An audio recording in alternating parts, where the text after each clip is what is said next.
Okay, Ezekiel choke. Ezekiel chokes are usually done from a chest-to-chest position, right? And I can do an Ezekiel choke from top side control, very low percentage. Most of our Ezekiels that you're gonna see are either when I'm mounted on my partner or if I'm in a top half guard. But there's something that we used to call the re-Ezekiel choke, just rear naked Ezekiel choke. So in other words, I have the back. Let's talk real quickly about the retention points. I need 2 hooks, don't cross your feet. 2 hooks, slight back heel, so I'm using some hamstring, and I'm using a little bit of squeeze here, not a bunch. I don't want to burn up my groin, my thigh muscles, or my hamstrings, but I'm not just letting my legs dangle here for him to push off. So a little bit of a bite, a little bit of a bite. Now I have my seat belt, right? And just remember, one arm over, one arm under, usually palms facing us. Never interlace your fingers. Gable grips are okay if you got short arms, but if you got long arms like me, here's my suggestion. Punch this hand through, take my hand and cover my own wristwatch. And again, guys, just in case you weren't here, there's a reason why I don't have this hand on top. My choking arm is always going to be hidden. Because now if he goes to hand fight me, he has to fight the top hand. When he does, go ahead, fight the top hand. Now I can transition to the collar, I can transition, and I can start to choke. Okay, so even if he's controlling this arm, we still have finishes that I can work. There's other finishes that I can work from here. All right, so always hiding the top arm.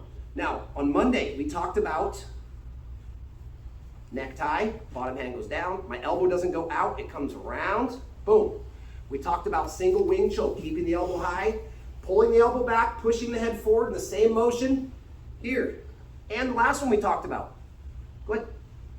Cross grip on the pants, hide my feet, stay close, don't lean back, stay close, and then my leg circles, and then I bow and arrow.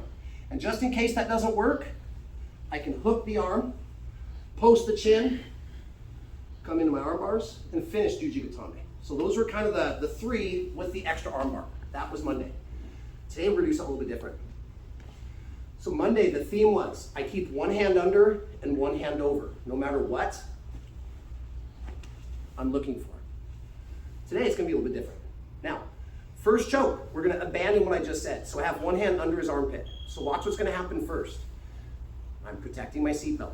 This one's gonna go like this. My hand comes out over the shoulder and it attaches to the inside. Remember, I can grab inside my sleeve, I cannot grab inside of his sleeve. If you have long sleeves and the end of my sleeve is down by my wrist, we're gonna have to do what I call the wave to get it to about the halfway point between my wrist and my elbow. Now, I fold my hand behind, almost like a rear naked choke. I see the similarity between a rear naked choke, I grab my biceps, and on a rear naked Ezekiel, I grab my sleeve. That is almost the only difference. Now I fold my hand behind, but see this pocket of space here, over here where my thumb is? I don't want that, so I pull it tight. Now, as this elbow comes back, this hand is doing like a forward karate chop style motion. So all that talk looks like this.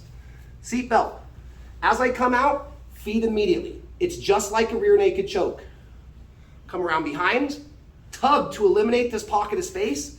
As this elbow comes back, this hand chops forward, and it's an Ezekiel from the back. For some reason, a lot of people don't teach it. So here it is again.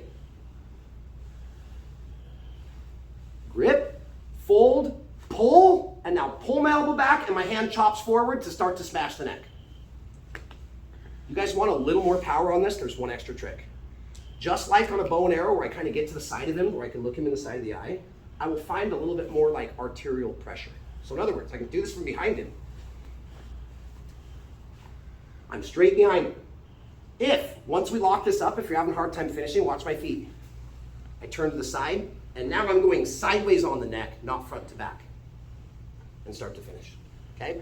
So you're gonna do this 4 or 5 times, your partner's gonna do this 4 or 5 times. What's your head position when you're doing the regular Ezekiel? Basically, almost just like I'm doing a backpack where I'm just nice and tight. Just always remember, guys, any time that there's space between my chest and his, this is gonna be good for him or her to be able to escape. So whenever I'm doing this, there may be a time, for some reason, if I stay tight, I can't finish. Once I have this locked in, if I can get a little more power by just letting an inch or two, and now I start to pull, okay? Last suggestion, try to get 4 fingers inside of your own lapel. Some people have really strong fingers. I have a coach, Pat Spade, Professor Pat Spade, 3rd degree black belt, my main coach from purple to black. This dude has incredibly strong fingers. I've seen him do it with 2 fingers. For all of us other normal human beings, I would try to get all 4 fingers inside is a good lever. Make a grip, and then as my elbow comes back, his neck lives right here. I'm eliminating that space. 4 fingers, hand behind. Pull it tight, elbow comes back, hand goes forward, and I get my tap. This is the rear naked Ezekiel, guys. Go ahead and play with this. Ready? 1, 2, 3.